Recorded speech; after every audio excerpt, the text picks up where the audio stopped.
process, this particular peculiar process of trialoguing began a long time ago. For more than 10 years we are doing this, but primarily in private. And out of this ongoing process for more than a decade, we have become, I think, a kind of a unit or a triad. And that's why we would want to introduce ourselves individually. But to introduce ourselves, this is not a trialogue, but just a trick. My idea is that we would describe each other as we appear to ourselves in the context of this process, trialoguing. So I'll start by describing Terence to himself from ourself. So Terence seems to be known, better and better known, and whenever we walk anywhere, someone will come up and recognize him as it says in our program, ethnopharmacologist. Well, as a pharmacologist is sort of an herbal doctor or something. But this kind of pharmacology is important to us also in our process. But for me, Terence is a special person because of the breadth of his knowledge and the evidence of a phenomenal integrity within it. So first of all, when we first met, Terence was asking me about mathematics, kind of mathematics that I was interested in at that time that nobody else had even heard about. And as our relationship developed, I saw that he had this philosophy of time, let's say, or maybe even mathematical model for the structure of time. That is an odd thing for a person to be obsessed with. And from this obsession, he had to learn a great deal about history. So in our process of trialoguing, we find it very much enriched by Terence's phenomenal knowledge of history, and not only that, but his special way of saying it. It's sort of, you're familiar with this here, a bardic skill, so that whatever he says will have more effect than it actually deserves.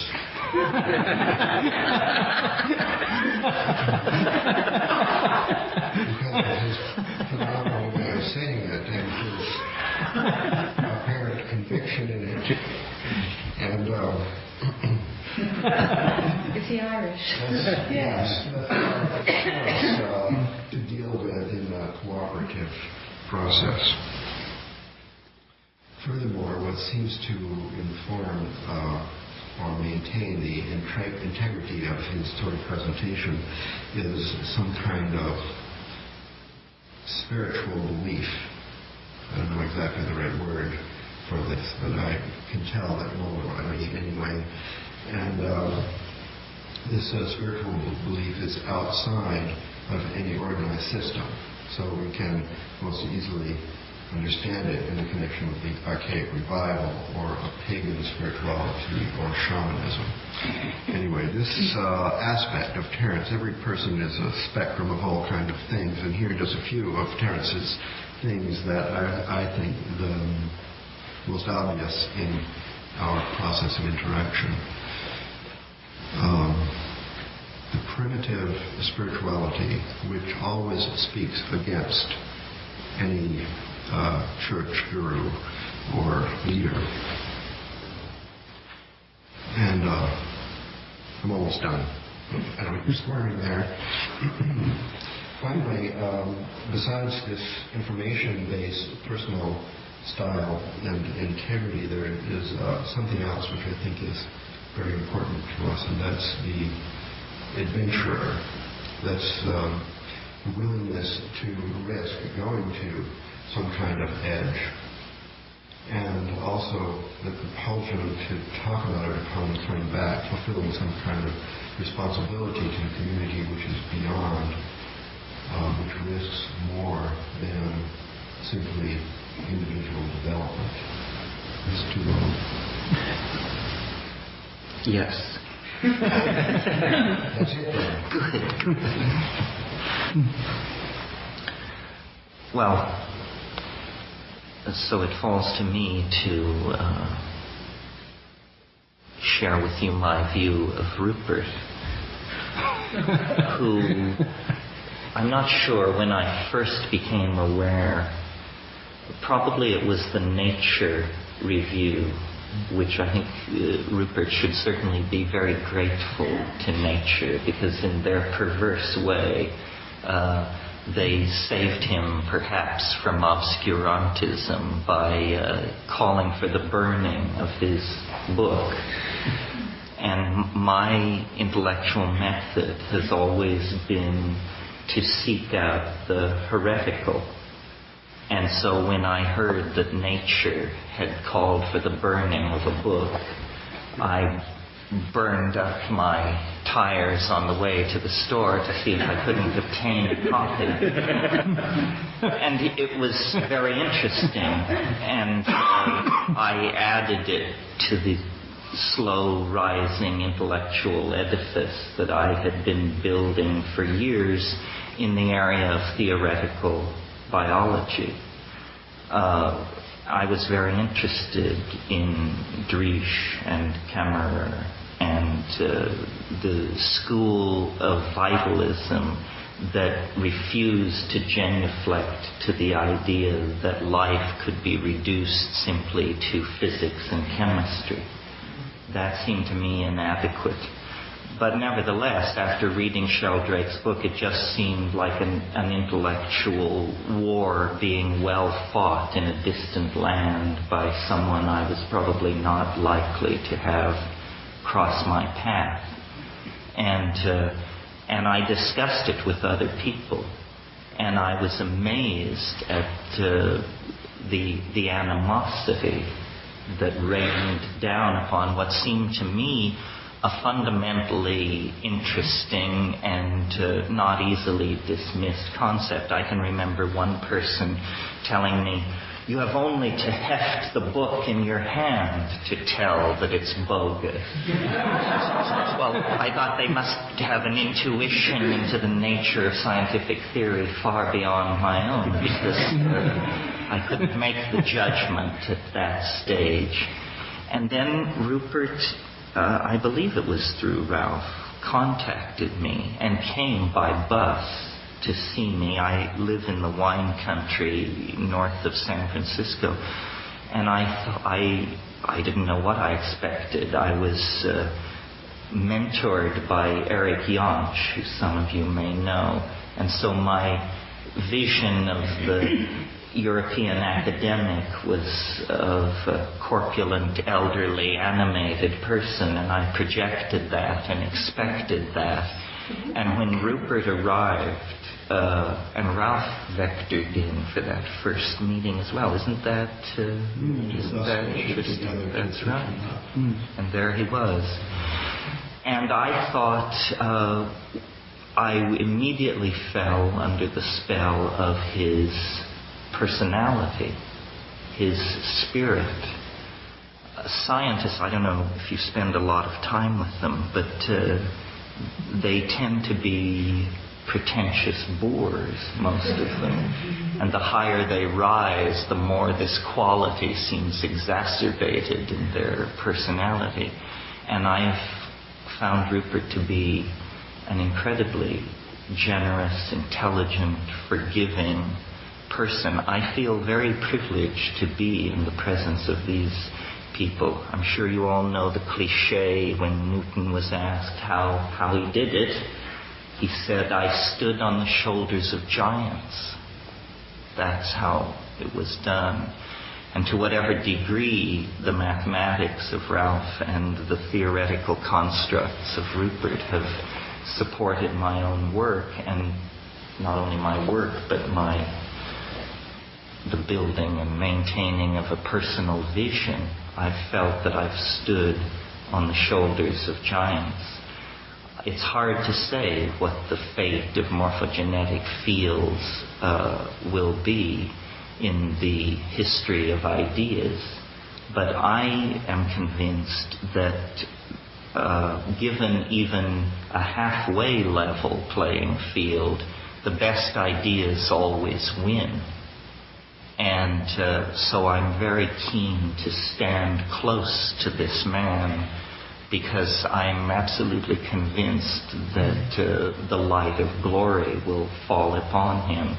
Mechanistic biology has failed, and for 20 years has been involved in the cover-up of the catastrophic failure of its program of reducing life to physics and chemistry. It will not happen soon. It will not happen ever. And when the history of biology is written, I'm convinced that Rupert's work will stand at the turning point, because the key problem in biology is form.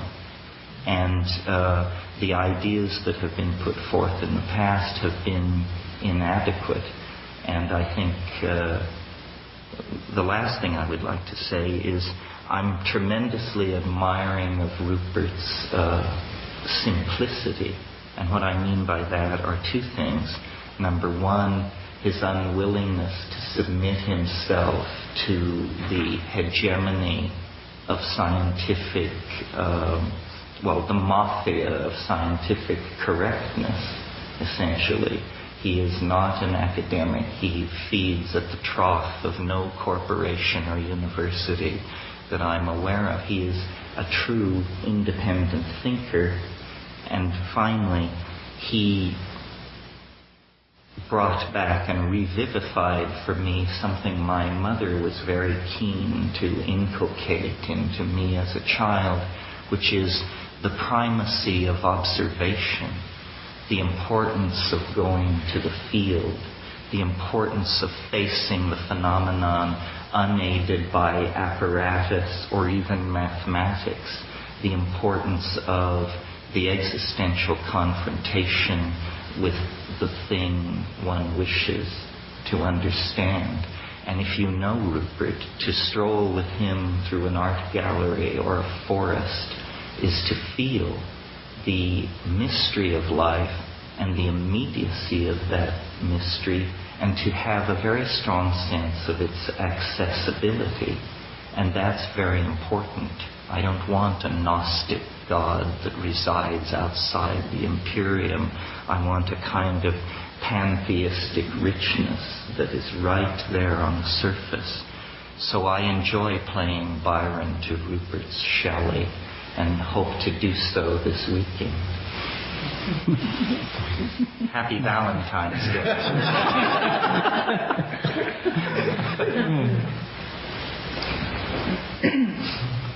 Now I'm going to introduce Ralph. I met Ralph and Terence, as Terence has described, when I got off the bus at Sonoma.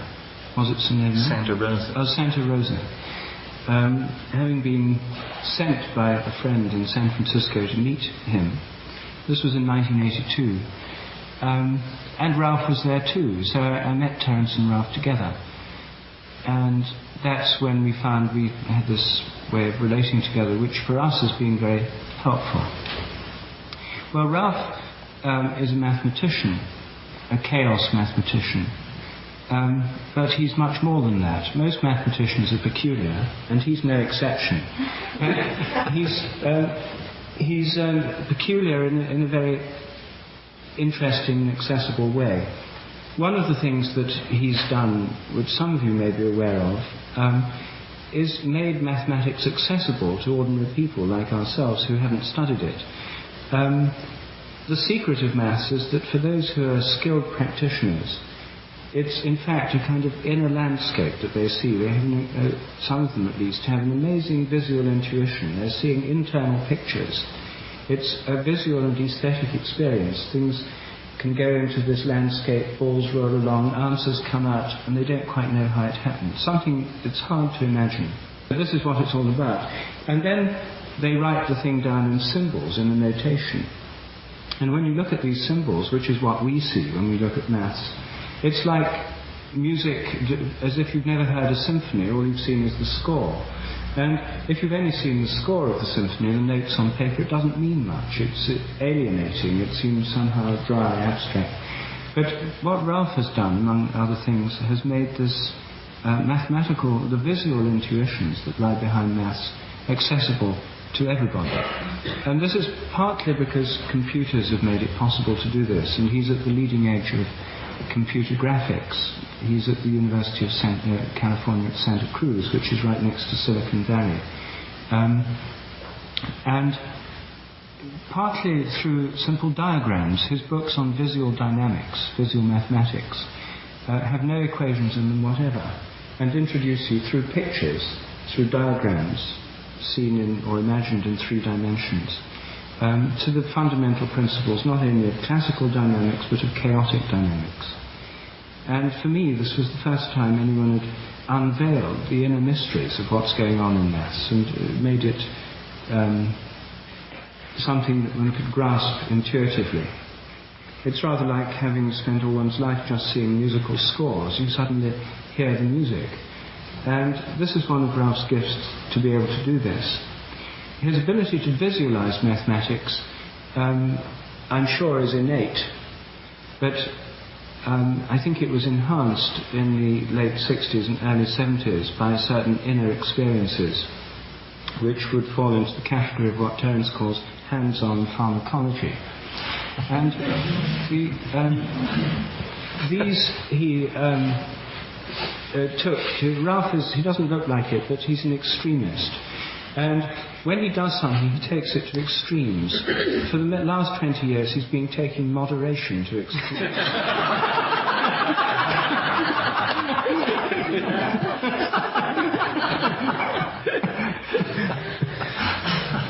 But when he felt that the secret to understanding the deeper parts of the mathematical landscape was substances like DMT, he took that to extremes too. And he's also travelled in India. One of the things the 3 of us have in common is we've all spent quite a long time in India.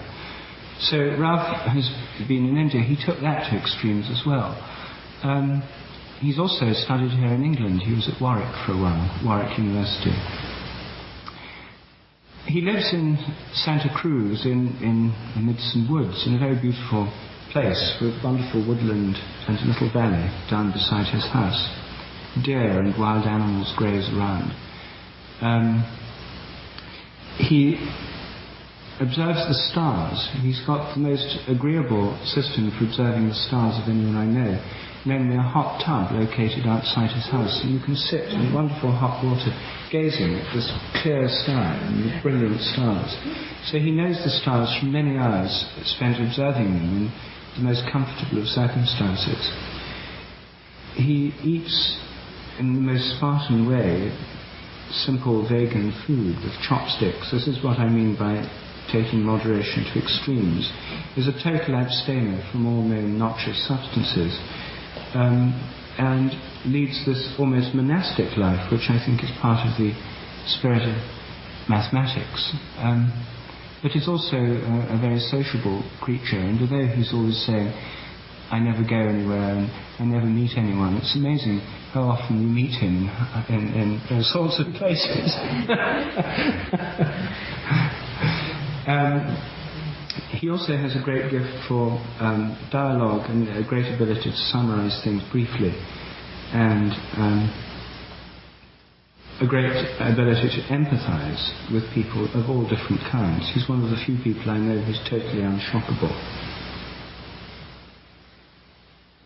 Now, Ralph, what happens next? Oh, yes. I was just thinking that over. It all seems so simple back in the room. We're not done. We're only half done. Now I'm going to introduce Rupert. So Rupert is into nature. He's into nature and into the spirit. And in nature, he's into it as a scientist. A lot of people hate science, and I must confess I feel very ambivalent about it myself. But Rupert is a scientist as a scientist should be, as opposed to how most scientists actually are. And in science, he's really a biologist, so that he's fascinated by life, although he likes the stars. The mysteries of life seem to really absorb him. And as a biologist, he's really a botanist. In fact, he is so into plants that I think when Rupert speaks, you're hearing the leafy green speaking through his mouth. And like Terence, he has a phenomenal ability to stand up after seeing the subject printed on a flashcard and carry on for an hour or two as if he'd written books on this subject all his life. And this gift seems to be pointed at communicating on behalf of the mute biosphere, the plants of the garden and world. And there is also in Rupert, like Terence, a special kind of spirituality which also probably comes from plants. But in Rupert's case, this spirituality is expressed in a Christian form. So, unlike Terence, who's a pagan, or me, certainly not a Christian, there's in Rupert's integrity a kind of living proof, for us, a constant reminder of the fact that the ordinary and familiar spiritual paths actually work. Can work. So with the voice of the leafy green and this integrity of a true spiritual connection from the other realms, has come this heretical posture of the scientist who cannot say other than what is obvious from plants about nature.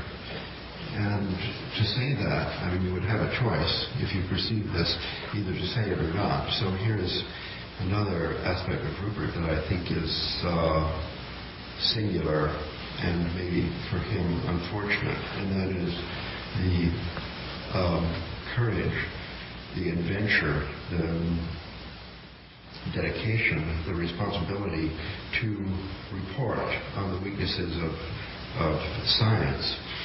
And, it's very expensive to be a heretic. If you had a choice, you wouldn't be one. And the reason for being one is a kind of unyielding integrity, which it would be easier not to have. So as part of our group, this is a kind of a skeletal structure. I can never waver too far into a speculation which is not based on the integrity of our direct observation of a certain something. It has to come back to the reason for risking it all, which is the obligation to tell the truth. Now Rupert will introduce Terence. No, I will introduce you. Oh. Or would you rather do me? Ralph's worked out a mathematical system. Rupert will introduce Terence. Very good.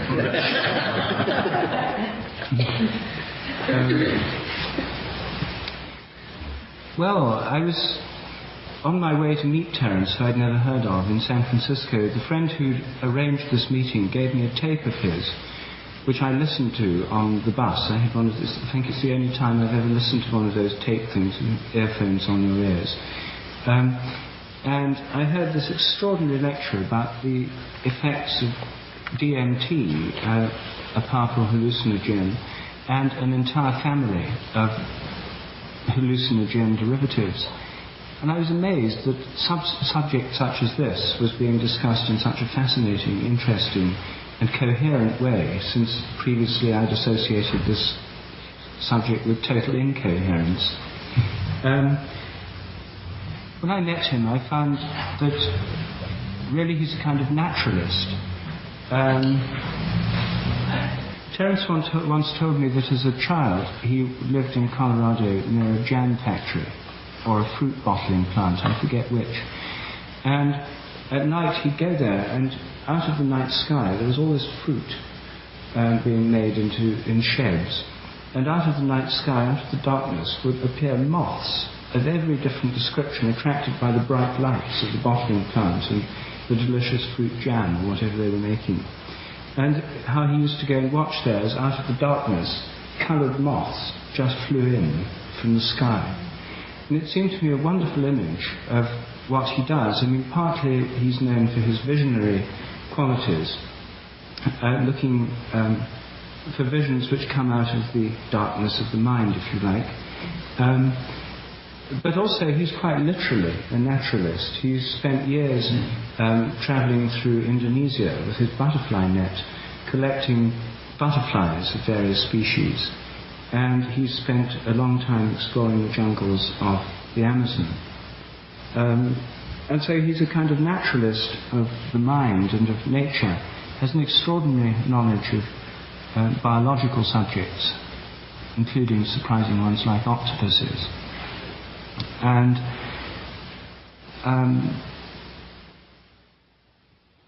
at the same time, he's got a curious reductionistic streak in his thinking, which can come out under certain conditions. He turns into another person and can become a savage critic of speculative thought, of anything that doesn't reduce everything to the biochemical or molecular level,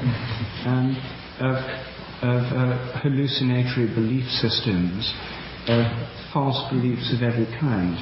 And I haven't quite worked out what conditions bring about this phase change in Terence's being, but you'll probably see examples of it over the weekend. But so he takes on many different personae, but all of them, as Ralph has already indicated, come out with this gift of the gap, which comes from his Irish ancestry and also from his Welsh ancestry. He's a mixture of Irish and Welsh. Anyway, it's always a great stimulation to talk to Terence, and you never quite know where it's going to take you, except that sooner or later it takes you to the 21st of December 2012, when it's his fixed belief that the world as we know it will come to an end. So part of him is a millenarian prophet, part of him is a Dominican. He professes to be a pagan, but his Catholic upbringing, his Dominican reasoning, and his experience as an altar boy have never left him. And in his vision of the end of the world in 2012, and of the entire historical process throughout the whole of evolutionary history being drawn towards some culminating point, namely 2012, he has a vision of the end which exceeds in zeal and fervour that of a great many professional preachers of this kind of this sort of belief. And although he appears at times to be reasonable, at other times to be open to new ideas and so on, there's one point which is fixed in all this, which is it's all going to come to an end in 2012. Sometimes this apocalyptic view is tempered by a utopian view that it wouldn't all come to an end in 2012, or at least it needn't if people all started taking DMT or other substances. But then it turns out that if you actually try to envisage what would happen in the total change of consciousness in human beings and the entire cosmos in 2012, it would be just like everyone taking DMT. So these themes weave together, but they always come to the same conclusion. But it's put forward in such an extraordinarily varied set of ways, in kaleidoscopic forms, that one's always amazed how many different ways there can be of putting over a simple, single idea.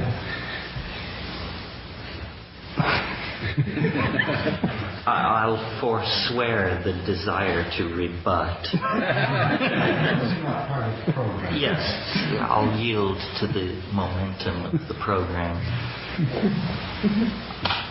I think I first heard of Ralph years before I met him, and it had nothing to do with his professional mathematical accomplishments, which are many, but a person who had made a great contribution to the 60s youth rebellion in the United States, had come upon such bad times that he was essentially living on the street, a brilliant Princeton biochemist.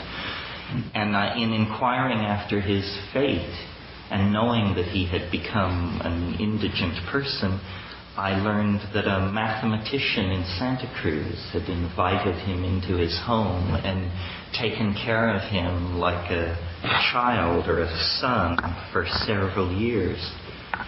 And that fact and an infamous photograph taken at the height of the 60s youth revolt, which was published far and wide in the United States, inflamed and outraged the population, because this photograph showed a full professor of mathematics leading the charge at the barricades of the revolution, attired in a flag made of the flag of the United States of America.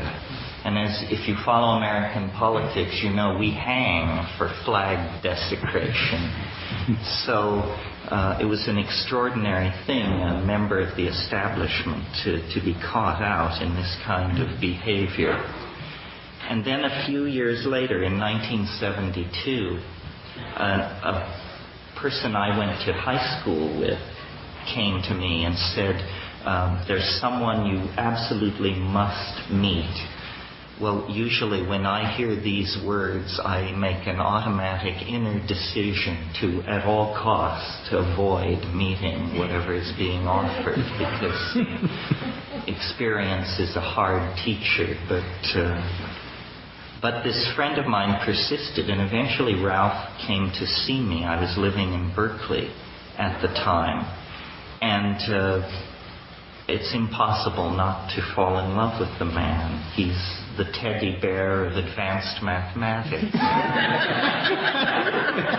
And a person of extraordinary history and accomplishment. He grew up in Vermont, which is one of the poorest and least populated of the American states. It is truly a remote area. And there he gained a love of skiing. I don't really recall the early details of his career, but I remember I was extraordinarily impressed by the news that he had been a fellow of the Princeton Institute of Advanced Studies, where the only other person I was aware of who ever held that title was Albert Einstein. No, Ralph didn't get Einstein's office, but I think he got his bicycle stand as a consolation prize.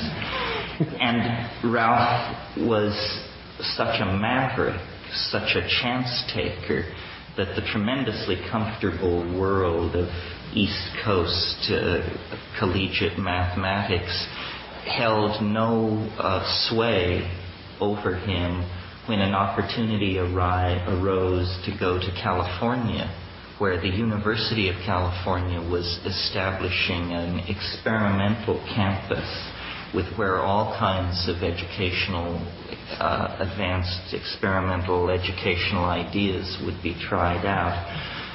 Ralph was there either in the first year of its operation or very shortly after. I hope it's all right to tell this, Ralph, because it impressed me.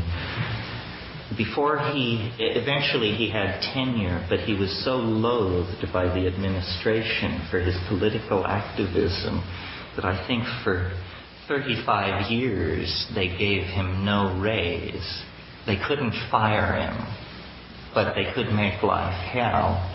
And he stuck with it until now. I think even the most hardcore of the administration recognize that in Ralph they have a real gem, one of the major thinkers and contributors to what may seem like an arcane field, research mathematics. But in fact, mathematics rules the world from far, far behind the throne. Ralph estimated to me at one time that there are only about 2,500 people in the world making a living as research mathematicians.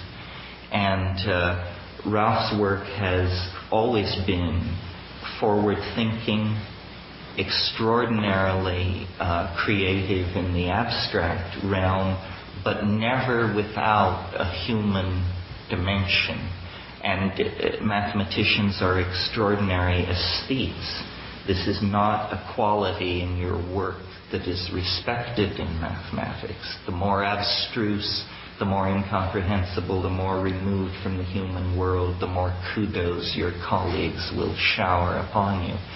Ralph has made major contributions in the area of model building for natural phenomena. Everything from population theory to models that prove the impossibility of monogamy, to models of the functioning of anorexia nervosa, and so forth. An extraordinary, rich and varied career. Indian musician, student of the magical systems of the Renaissance and of Dr. Dee, founding member of the John Dee Society, founder of the Institute for Global Analysis, IGA, yes, and founder of the Institute for Visual Mathematics, the author of several books on dynamics that have brought dynamics from the closet of obscurity into a field that many, many people are conversant with, largely through Ralph's books and the illustrations of them by Chris Shaw. He is not simply a worker on the fringes of advanced mathematics. He is author of Foundations of Mechanics, and I dare say anybody who's written a book titled The Foundations of anything gets a lot of respect from me.